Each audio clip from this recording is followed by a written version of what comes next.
السلام عليكم ورحمة الله وبركاته. نقدم لكم شرح درس في برنامج الإكسل لكيفية جمع درجات الطلاب واستخراج النسبة والتقدير وطباعة الإشعارات للطلاب من إعداد المتدرب علي راجحي وإشراف الأستاذ علي شفيق. في البداية نقوم بفتح برنامج الإكسل ونشاهد أمامنا درجات الطلاب مدخلة لجميع المواد. الآن نقوم بجمع درجات الطالب الأول. نقوم بتحديد هذه الخلية L2 ثم ننقر على زر جمع تلقائي نقرتين سريعتين. نلاحظ أنه تم جمع درجات الطالب الأول. بعد أن قمنا بجمع درجات الطالب الأول نقوم بتحديد الخلية التي تم تطبيق عملية الجمع عليها ووضع المؤشر في الجهة اليسرى أسفل الخلية حتى يتحول المؤشر إلى إشارة زائد. نقوم بالضغط على زر الفأر الأيمن والسحب إلى الخلية الأخيرة لتطبيق عملية الجمع على جميع الخلايا، ثم نقوم بإفلات زر الماوس الأيمن. نلاحظ أنه تم جمع درجات جميع الطلاب. بعد أن انتهينا من جمع درجات الطلاب نريد حساب النسبة المئوية لكل طالب. الآن نقوم بتحديد هذه الخلية M2 لحساب نسبة الطالب الأول.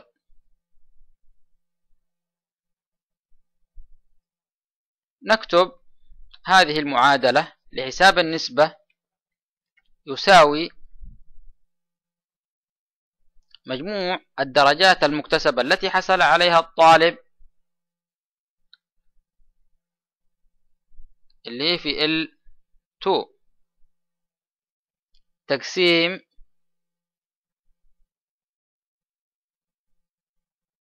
المجموع الكلي لدرجات المواد. يوجد لدينا 8 مواد لكل مادة 50 درجة، إذن المجموع الكلي 400 درجة. إذن L2 تقسيم 400 ضرب 100 ثم نضغط على زر الدخول انتر. نلاحظ الآن أنه تم حساب النسبة للطالب الأول. ولتطبيق النسبة على جميع الطلاب نقوم بنفس الطريقة التي عملنا بها في المجموع. نقوم بتحديد الخلية ثم نقوم بوضع زر الفأرة في الجهة اليسرى من أسفل الخلية حتى يتحول إلى إشارة زائد، ونقوم بالسحب إلى الخلية الأخيرة. نلاحظ أنه تم حساب نسبة جميع الطلاب. بعد أن انتهينا من المجموع والنسبة يتبقى لدينا تقدير الطلاب. ولحساب التقدير نحدد هذه الخلية للطالب الأول N2 ثم نكتب هذه المعادلة يساوي F الشرطية ثم نفتح قوس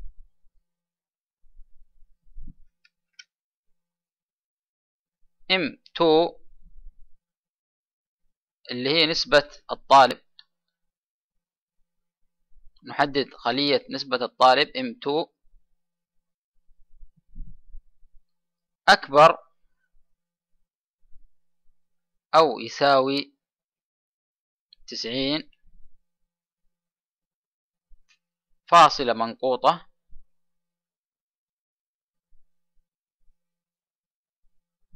ثم نكتب ممتاز بين علامتي تنصيص.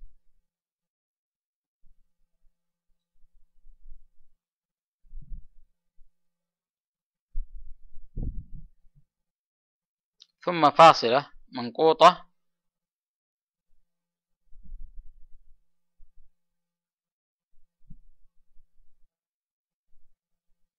ثم اف الشرطية مرة أخرى، ثم نفتح قوس ونحدد الخلية مرة أخرى، خلية النسبة M2، أو نكتب رمز الخلية مباشرة M2 أكبر أو يساوي 80 فاصلة منقوطة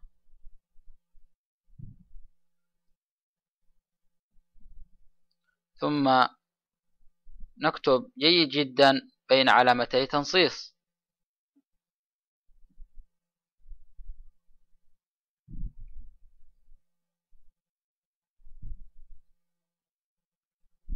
ثم بعد ذلك فاصلة منقوطة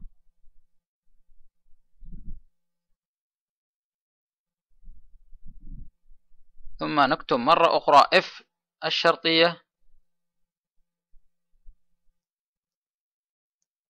ونفتح قوس ونكتب نفس الخلية M2 أكبر أو يساوي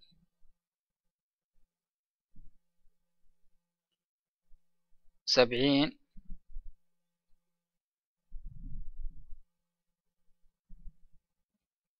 ثم فاصلة منقوطة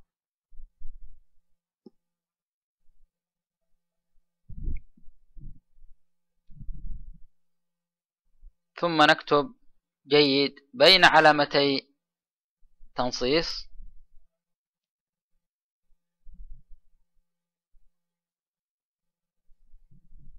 ثم فاصلة منقوطة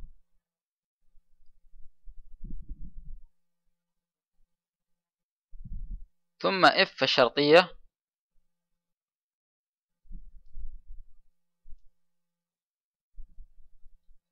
ثم نفتح قوس ونكتب نفس الخلية M2 أكبر أو يساوي 60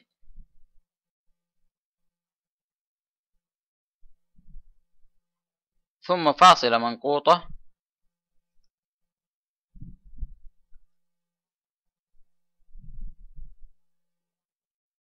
ثم مقبول بين علامتي تنصيص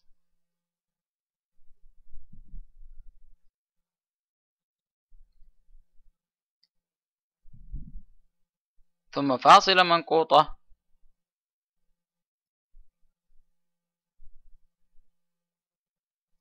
ثم F الشرطية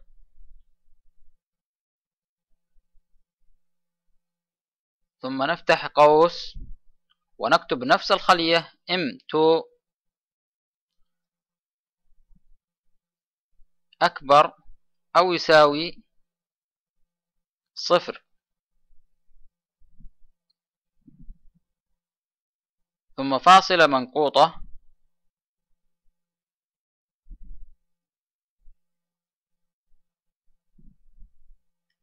ونكتب ضعيف بين علامتي تنصيص.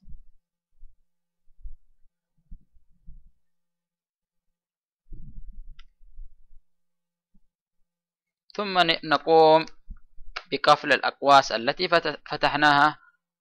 نشاهد كم قوس عندنا: 1 2 3 4 5. إذا 5 أقواس. نقوم بقفل هذه الأقواس: 1 2 3 4 5. نلاحظ القوس الأخير باللون الأسود. ثم نضغط على زر الدخول انتر، نلاحظ أنه تم حساب التقدير للطالب الأول، تم استخراج التقدير للطالب الأول. ولتطبيق التقدير على جميع الطلاب نقوم بتحديد هذه الخلية الأولى، ثم نضع المؤشر في الجهة اليسرى من أسفل الخلية حتى يتحول المؤشر إلى زائد، ونقوم بالسحب لتطبيق التقدير على جميع الخلايا. نلاحظ أنه تم حساب التقدير لجميع الطلاب. وبهذا نكون قد انتهينا من تجهيز درجات الطلاب واستخراج المجموع والنسبة والتقدير. نقوم بحفظ العمل ثم إغلاق البرنامج. يتبقى الآن لدينا كيفية طباعة إشعارات الطلاب. نقوم بفتح برنامج الوورد،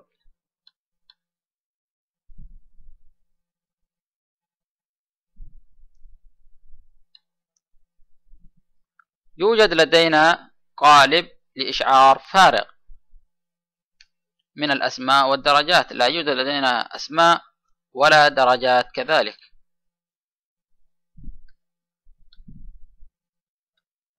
نريد أن نستورد درجات الطلاب في هذا الإشعار لطباعتها. من علامات التبويب مراسلات، نقوم باختيار مراسلات، ثم بدء دمج المراسلات، ثم نختار معالج دمج المراسلات خطوة بخطوة. نختار الآن رسائل، نقوم بتحديد هذا الخيار رسائل، ثم نقوم بالنقر على التالي. نختار اسم استخدام المستند الحالي، الخيار الأول استخدام المستند الحالي، ثم نقوم بالنقر على التالي. في هذه الخطوة نختار استعراض لجلب درجات الطلاب المحفوظة في ملف الإكسل. نضغط على استعراض، نبحث عن الملف المحفوظ الذي تم حفظ درجات الطلاب فيه. هذا هو الملف الذي عملنا عليه قبل قليل وأدخلنا فيه درجات الطلاب وحساب النسبة والتقدير والمجموع. نقوم باختيار هذا الملف، ثم نقرأ على فتح، ثم موافق بعد تحديد الورقة الأولى أو الورقة الثانية أو الثالثة. نحن حفظنا جدول الطلاب في الورقة رقم 1. نضغط موافق. نلاحظ أنه تم جلب بيانات الطلاب من الجدول. ننقر على زر موافق، ثم نضغط على التالي للخطوة الرابعة. الآن نحن في الخطوة الرابعة. في هذه الخطوة المهمة جدا نختار مزيد من العناصر.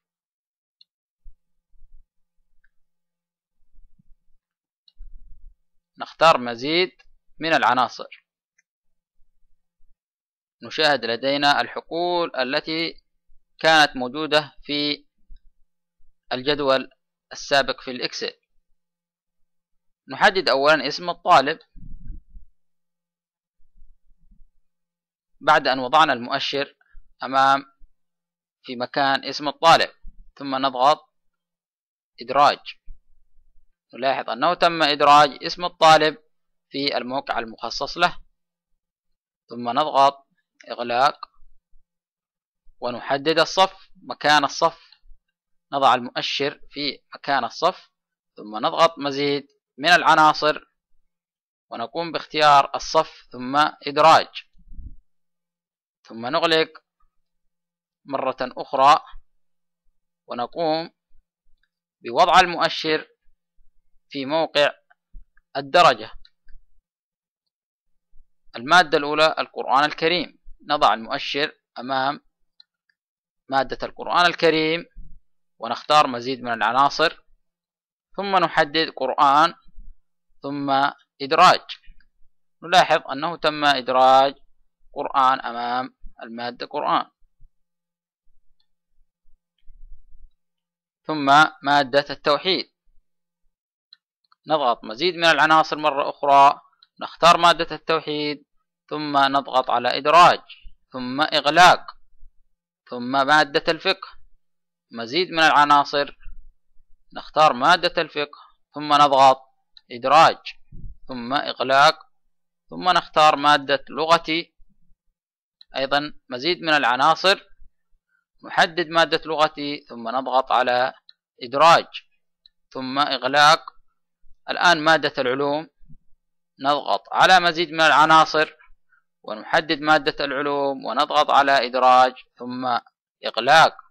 ثم مادة الرياضيات، نقوم بوضع المؤشر أمام مادة الرياضيات ثم نضغط على مزيد من العناصر وتحديد مادة الرياضيات ثم إدراج ثم إغلاق.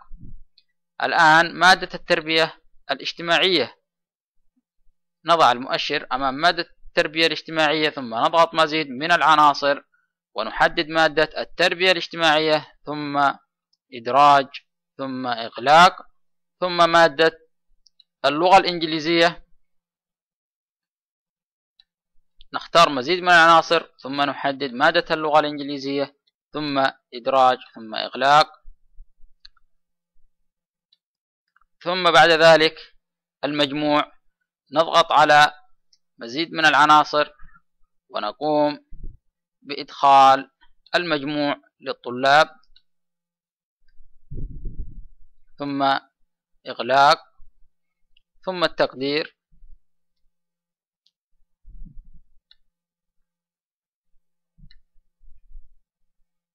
نقوم بوضع المؤشر أمام التقدير ثم نختار مزيد من العناصر ثم نحدد التقدير ثم نضغط إدراج. وأخيرا النسبة، نضع المؤشر أمام النسبة ثم مزيد من العناصر ثم نحدد النسبة ثم نضغط إدراج ثم إغلاق. بعد إدراج جميع الحقول في أماكنها المحددة، نقوم بالضغط على الزر التالي لمعاينة الإشعار. نضغط على الزر التالي، نلاحظ درجات الطلاب قد أدخلت في أماكنها المحددة وكذلك اسم الطالب والصف الدراسي. ثم نضغط على التالي لإتمام الدمج في الخطوة الأخيرة. تمت العملية بنجاح. نشاهد درجات الطلاب مدخلة جميعها. أيضا نستطيع معاينة درجات الطلاب عن طريق معاينة النتائج بالضغط على معاينة النتائج ثم النقر على هذا الزر. نشاهد جميع الطلاب، اسم الطالب ودرجة كل طالب.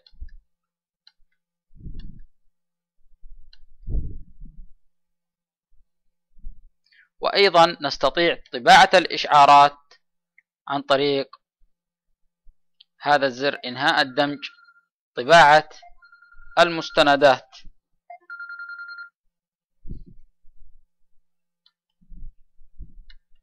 نضغط على طباعة المستندات، نستطيع طباعة كل المستندات أو السجل الحالي، أو نستطيع أن نحدد من رقم إلى رقم معين. كذلك نستطيع حفظ جميع الإشعارات في مستند وورد.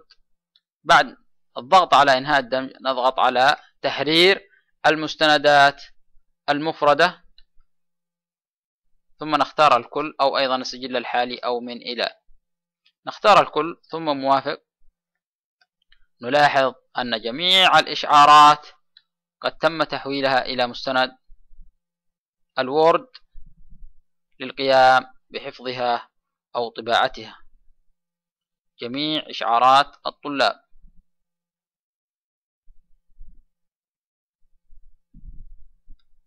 وبهذا نكون قد انتهينا من درسنا لهذا اليوم، وإلى اللقاء في درس آخر.